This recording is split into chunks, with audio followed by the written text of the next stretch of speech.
चिंग काय शेक जब हिंदुस्तान आए तो मौलाना आज़ाद और पंडित जवाहरलाल नेहरू उनसे मिलने सरकारी मेहमान खाने में गए।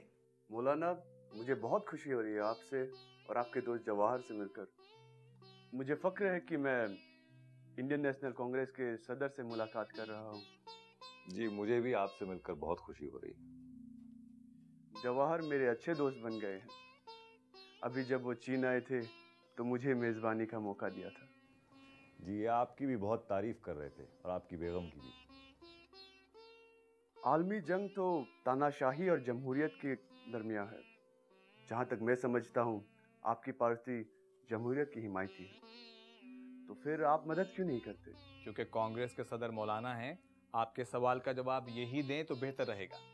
जी, बरतानिया में तो जमहूरियत है, ये मैं मानता हूं, लेकिन हिंदुस्तान में अभी आजादी नहीं। ये तो हमारी अपनी जद्दोजहद की वजह से बरतानवी हुकूमत ने हमें कुछ ओहदों के लिए इंतखाब की रियायत दे रखी है, लेकिन इसे जमहूरियत तो नहीं कहा जा सकता। हम आलमी जंग में सिर्फ एक आजाद मुल्क की हैसियत से हिस्सा ले सकते हैं। तो बस फिरते हैं, हम ब्रिटिश हुकूमत से हिंदुस्तान की आजादी की सिफारिश करेंगे। शुक्रिया। चीन के रहनुमा चिंग काय शेक ने बरतानवी हुकूमत से हिंदुस्तान को आज़ादी दिलाने की सिफारिश की, लेकिन उसका कोई असर नहीं हुआ। हालांकि गांधी जी दूसरी आलमी जंग के दौरान अंग्रेज़ों के मुश्किल हालात का फ़ायदा नहीं उठाना चाहते थे। अहिंसा यानी अदम तशद्दुद में यकीन रखने की वजह से वो हिंदुस्तान के दूसरी आलमी जंग में शरीक होने के सख्त खिलाफ थे। पर मौलाना आज़ाद का नज़रिया अलग था। उनका ख्याल था कि अगर आज़ादी पाने के लिए जंग में शरीक होना भी पड़े तो वो मुनासिब होगा, और इसी सिलसिले में कांग्रेस के सदर की हैसियत से मौलाना की क्रिप्स से बातचीत हुई। मिस्टर आज़ाद, गांधी जी को हिंदुस्तान की आज़ादी का सबसे बड़ा रहनुमा माना जाता है। गांधी जी इस बात के मुखालिफ हैं कि हिंदुस्तान जंग में शरीक हो। दूसरी तरफ आप कांग्रेस के प्रेसिडेंट होने की हैसियत से हिंदुस्तान को इस जंग में शरीक करने के लिए आमादा कर सकते हैं। बेशक सभी कांग्रेसी महात्मा गांधी का एहतराम करते हैं, लेकिन इस मसले पर मुझे यकीन है कि कांग्रेस और मुल्क के लोगों की अक्सरियत मेरी हिमायत में है कि अगर हमें किसी कीमत पे आज़ादी मिलेगी तो हिंदुस्तानियों को जंग में शरीक होना मंजूर है। इस बात का आपको यकीन दिलाया जा सकता है। मुझे आपकी बात सुन के बहुत खुशी मिली मिस्टर आज़ाद। क्या आप इस मामले में एक पॉलिसी बनाने को तैयार हैं जिसके तहत ज़रूरत पड़ने पे आपके मुल्क के बालिग अशखास जंग में शामिल होने के लिए तैयार रहें? जी, पहले आप ये तो बताइए कि आप तजवीज़ क्या लाए हैं? मिस्टर आज़ाद, जब तक ये जंग खत्म नहीं होती, वाइसरॉय सिर्फ नाम का ही सदर रहे और सारे इख्तियारात हिंदुस्तान के नुमाइंदों के सपुर्द कर दिया जाए। तो क्या आपको मंजूर है? तजवीज़ दिलचस्प है, फिर भी मैं बाकी कांग्रेस के रहनुमाओं से थोड़ा सलाह मशवरा करके आपसे दोबारा मुलाकात करूंगा। शुक्रिया। मौलाना इस मसले पर गुफ्तगू करने गांधी जी के पास गए। अभी बातचीत हो ही रही थी कि एक बुरी खबर सुनने को मिली। एक बहुत बुरी खबर है। सुना है एक हवाई हादसे में नेताजी सुभाष चंद्र बोस गुजर गए। क्या क्या कह रहे हो? तो बहुत ही अफसोसनाक खबर है। इन्ना लिल्लाहि व इन्ना इलैहि राजिऊन। ये तो बहुत ही बुरी खबर है। बेशक कई बातों को लेकर सुभाष के साथ मेरा इख्तिलाफ हो सकता है, खास तौर से मेरे अदब तशद्दुद के रास्ते के बारे में, लेकिन सुभाष की लियाकत, काबिलियत, हिम्मत और हुब्बुल वतनी के जज्बात के लिए उसको सलाम करना चाहिए। बेशक इस बात से कोई इनकार नहीं कर सकता। मैंने और सुभाष ने अलीपुर जेल में कितना वक्त साथ गुजारा।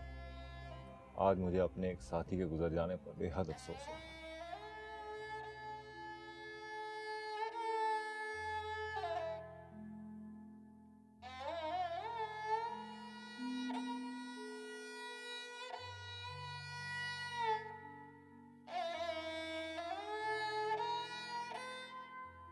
इधर महात्मा गांधी ने नेताजी सुभाष चंद्र बोस की तारीफ की, उनके हुब्बुल वतन होने का हौसला और जवांमर्दी की दाद दी।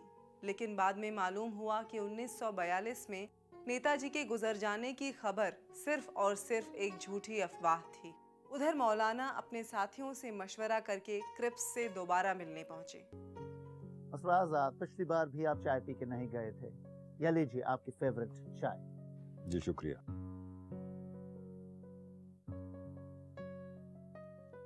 तो आपने क्या फैसला किया? जी मैं माफी चाहता हूँ, मगर हमें आपकी तजवीज़ मंजूर नहीं। कहीं हिंदू प्रेस में जो मेरी तजवीज़ों की मुखालिफत की थी, उससे तो आपके फैसले पर कोई असर नहीं आया? क्रिप्स साहब, कांग्रेस हिंदुस्तान की जमात है, न हम हिंदू प्रेस के जेर असर हैं और न मुसलमान प्रेस के। लिहाजा आप इन बातों को सोचकर अपने जहन को और न थकाएं। मौलाना, आप कांग्रेस के प्रेसिडेंट हैं, इसलिए मैं एक और बात की तरफ आपको तवज्जो दिलाना चाहता हूँ। जी कौन सी बात? गांधी जी अदम तशद्दुद के लिए जाने जाते हैं, लेकिन हमारे दुश्मनों का साथ देने वाले सुभाष चंद्र बोस गांधी जी अदम तशद्दुद के पुजारी हैं और वो हमेशा से उस पर कायम हैं और आगे भी रहेंगे। इजाजत चाहूंगा, खुदा हाफ़िज़। उनके नजदीक और भी उलझने थी। बड़ी तो वो उन उलझनों को मानते थे जो उनकी पार्टी में ही पनपती थी, पर इनको भी हल करने में मौलाना को कुदरत हासिल हो चुकी थी।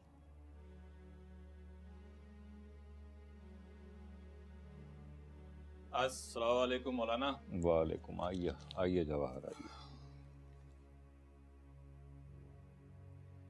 जवाहर, न्यूज़ क्रॉनिकल में आपके इंटरव्यू से तो ऐसा लगता है कि कांग्रेस हिंदुस्तान को जंग में शामिल करने के लिए तैयार है। फस्ताई ताकतों के खिलाफ जमहूरियत के लिए लड़ना चाहिए। आज़ादी पर मैं आपके ख्याल से मुत्तफिक हूं, लेकिन मेरी राय है कि जंग की हिमायत करनी चाहिए। देखिए, सबके अपने अपने ख्यालात हो सकते हैं, लेकिन पार्टी की अक्सरियत अलग अंदाज से सोचती है। इसलिए हमें प्रेस से क्या कहना है और क्या नहीं, इस बारे में खास एहतियात की जरूरत है। ठीक है मौलाना, मेरे ख्याल है आप ठीक फरमा रहे हैं। हाँ, मैं बताना चाहूँगा कि ऑल इंडिया रेडियो ने मुझे इस मसले पे अपनी राय देने के लिए कहा है। मेरी आपसे गुजारिश होगी कि आप उसके लिए ना जाएं, क्योंकि आप न अपने नुक्ता नज़र को ईमानदारी से पेश कर पाएंगे और न कांग्रेस के। ठीक है मौलाना, मैं उसे कैंसिल कर देता हूँ। बहुत बहुत शुक्रिया जवाहर। क्रिप्स की नाकामी के बाद गांधी जी को यकीन होने लगा कि आज़ादी पाने के लिए एक ज़बरदस्त तहरीक शुरू करनी चाहिए। लेकिन इस बार मौलाना आज़ाद ने उनसे इत्तेफाक नहीं किया।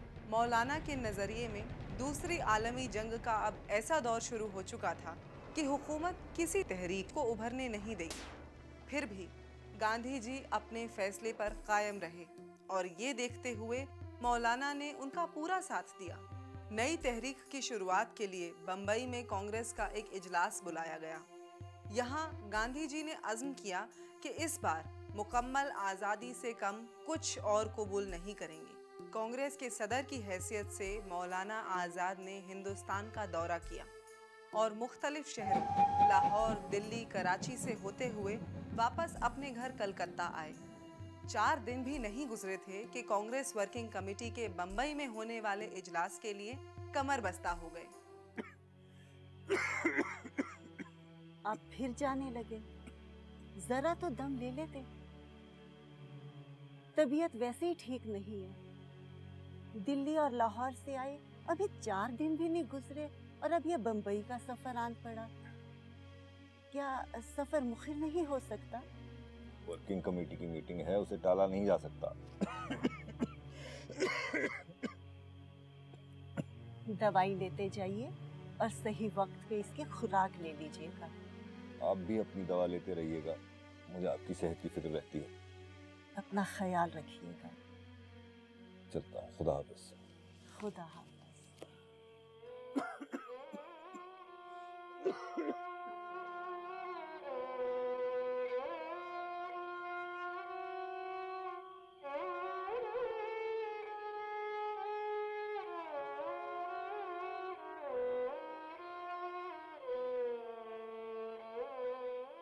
खुदा हाफिज। और मौलाना को बंबई में भूला भाई देसाई के घर से गिरफ्तार कर लिया गया। साथ ही अलग अलग मकामात से गिरफ्तार करके पंडित जवाहरलाल नेहरू, आसफ अली और डॉक्टर सैयद महमूद को कमिश्नर के पास लाया गया। रेलवे स्टेशन पास ही में है, बस कुछ ही देर में हमें यहाँ से रुखसत किया जाएगा। मौलाना, क्या आपको पता है कि गांधी जी भी लाए गए और दूसरे कमरे में रखे गए? अच्छा, पर अफसोस कि हुकूमत हमें उनसे मिलने नहीं देगी। ये आप लोग को कहाँ ले जा रहे हैं? इन रहनुमाओं की गिरफ्तारी के खिलाफ बाहर भीड़ नारे लगा रही है। तमाम हुजूम पर लाठी चार्ज करके उनको कंट्रोल करो। तुम लाठी चार्ज नहीं कर सकते। जवाहर सही फरमा रहे हैं, लाठीचार्ज की कोई जरूरत नहीं। जनाब वाला, मुझे सख्त अफसोस है, मगर मुझे इन बातों का हुक्म दिया गया है और मैं इन पर अमल करने के लिए मजबूर हूँ। एक और आसान रास्ता है, हम लोगों को जल्द से जल्द इस शहर के बाहर ले जाइए। लोग रफ्ता रफ्ता खामोश हो जाएंगे। हम तो वैसे भी आप लोगों को अहमदनगर भेज रहा है। अहमदनगर? अहमदनगर बंबई से ज्यादा दूर नहीं है, इसलिए ज्यादा से ज्यादा 3-4 घंटे का सफर समझना चाहिए। बेशक, ये शहर हिंदुस्तान के उन चंद मकामात में से है जिनके नामों के साथ सदियों के इनकलाब की दास्तान जुड़ी है। ले जाइए इन सबको, चलिए चलिए। अरुणा, अपनी सेहत को नजरअंदाज मत करना। आप मेरी फिक्र मत कीजिएगा। और हाँ, आज़ादी की जंग बरकरार रहेगी। जय हिंद। जय हिंद। चलिए।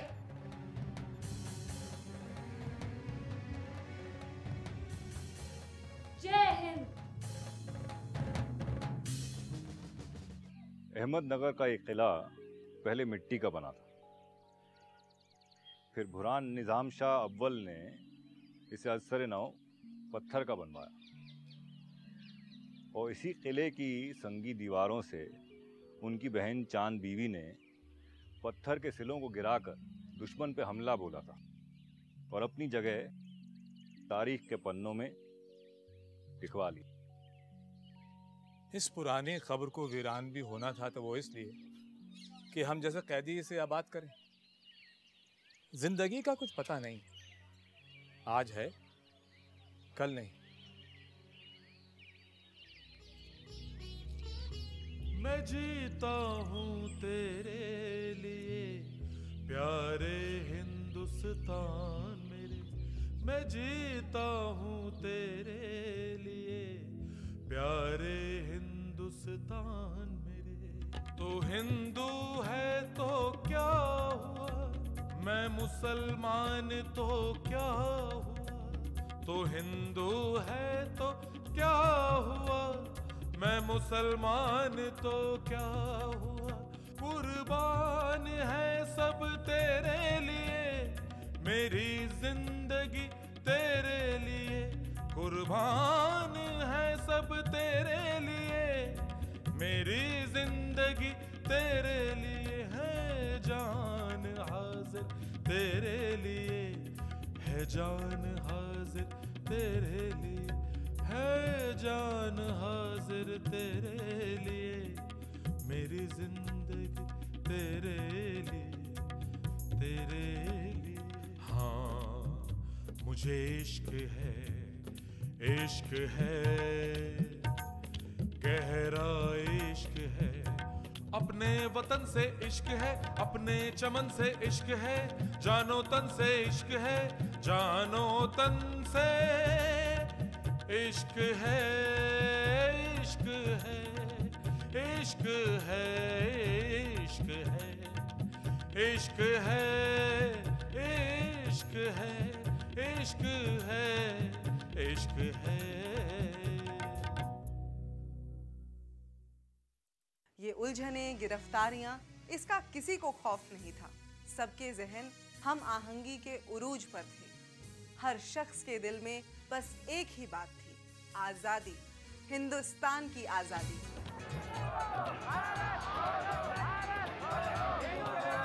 चाहे उसके लिए कितनी भी कुर्बानियां क्यों ना देनी पड़े। किसी शायर ने क्या खूब कहा है, अब तो आजादी की खातिर, अब तो आजादी की खातिर कुछ भी हम कर जाएंगे, या जिएंगे सर उठाकर वरना फिर मर जाएंगे। किले के बाहर सारे मुल्क में जो कुछ हो रहा था वो तो जाहिर है, पर देखिए किले के अंदर क्या माहौल है। हर शख्स ताज़ा दम नजर आता है। अपने अपने कमरों में सामान रखवाकर सब लोग एक जगह इकट्ठा होते हैं।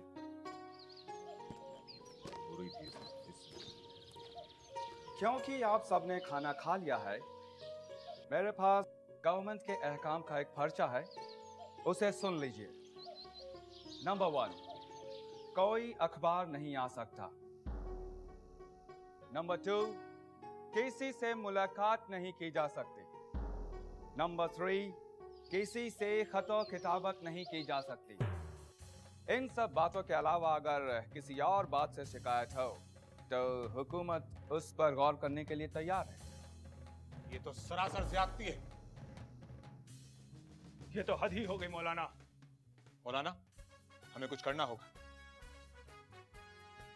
आप वाइसराय को खत लिखिए। मौलाना, इसी वक्त खत लिखिए आप। मैं इसी वक्त जाके लिखता हूँ। हमारी हालत तो आम कैदियों से बदतर कर दी है इन्होंने। हद हो गई।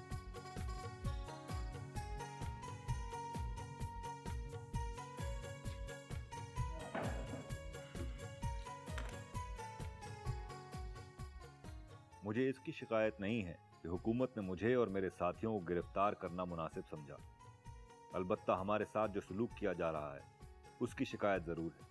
सजा याफ्ता मुजरिमों तक को अपने करीबी अजीजों से खतो किताबत करने की इजाजत होती है, मगर हमको इससे भी महरूम रखा गया है। मौलाना को तहरीर और तकरीर दोनों पर कुदरत हासिल थी। खुदा खुदा करके एक रात उस कैद खाने में गुजरी। सुबह की ताजगी में गौर फिक्र का सिलसिला फिर शुरू हुआ। आइए जवाहर, चाय पी जाए। पहली रात के बाद तो लगता है नींद भी हमसे खफा है।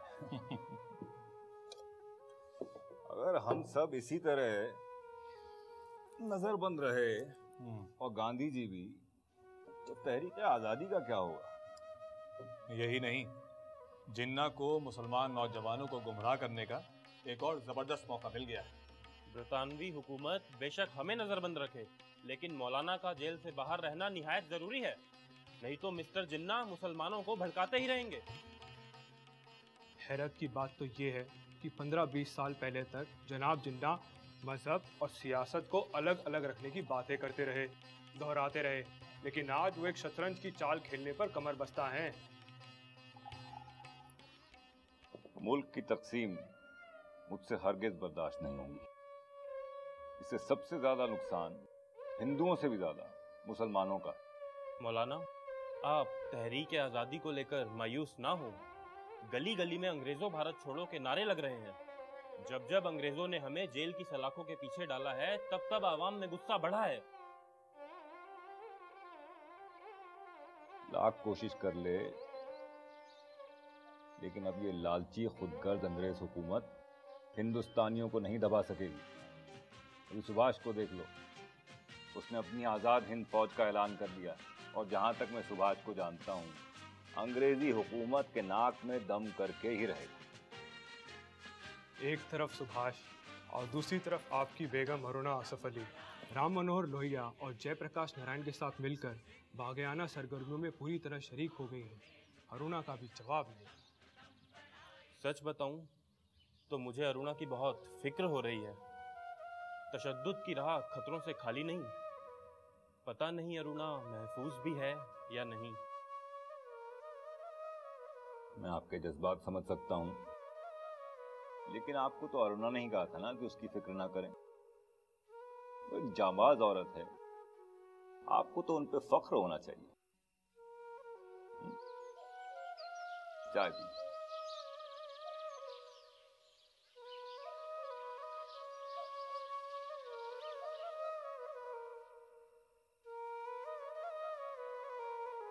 उलझनें सुलझती रहीं, यहाँ तक कि मौलाना के लिखे खत का जवाब वायसरॉय की तरफ से बजरिए खत आ गया।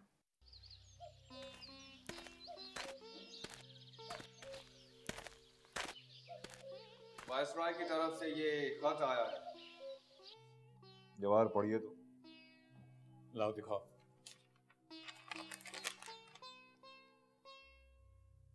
हम अपने अजीजों को हफ्ते में एक बार खत लिख सकते हैं और हमें पढ़ने के लिए रोजाना अखबार भी मिला करेगा। अच्छा, ये लीजिए, टाइम्स ऑफ इंडिया।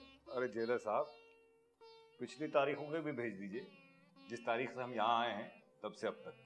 जी, मैं कोशिश करता हूँ। शुक्रिया। इसमें बताया गया है कि करीब तरीन अजीजों में माँ बाप, भाई बहन, बेटा बेटी और बीवी शामिल है। मेरी तो 2 बहनें और 1 बेटी है। मौलाना आप में होगा इतना सबर, मगर मैं तो इसी वक्त अपनी दोनों बहनों और बेटी को खत लिखूंगा।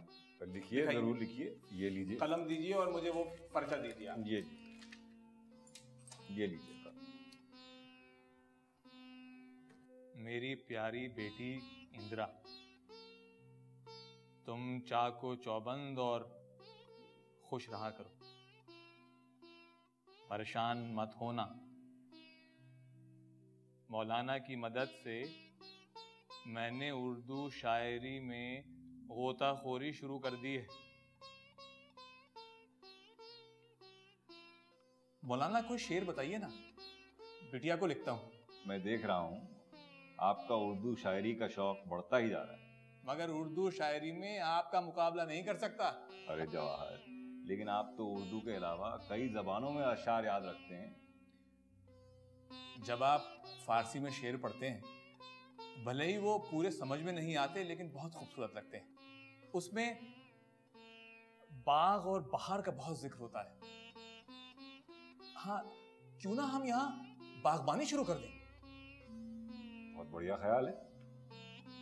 मैं जेलर से कहता हूँ कुछ बीज और पौधों का इंतजाम करें। हाँ, उस सहन का हैंडपंप भी ठीक कराना है।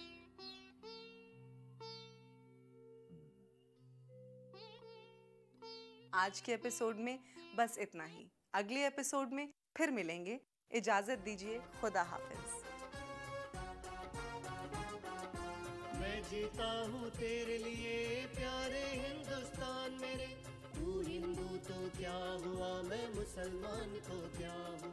कुर्बान है सब तेरे लिए, कुर्बान है सब तेरे लिए, कुर्बान है सब तेरे लिए। मेरी जिंदगी तेरे लिए है, जान हाजिर तेरे लिए। मुझे इश्क है, इश्क है, इश्क है, अपने वतन से इश्क है। मुझे इश्क है, इश्क है, अपने वतन से इश्क है। हाँ, इश्क है, इश्क है, इश्क है, अपने वतन से इश्क है, अपने वतन से इश्क है।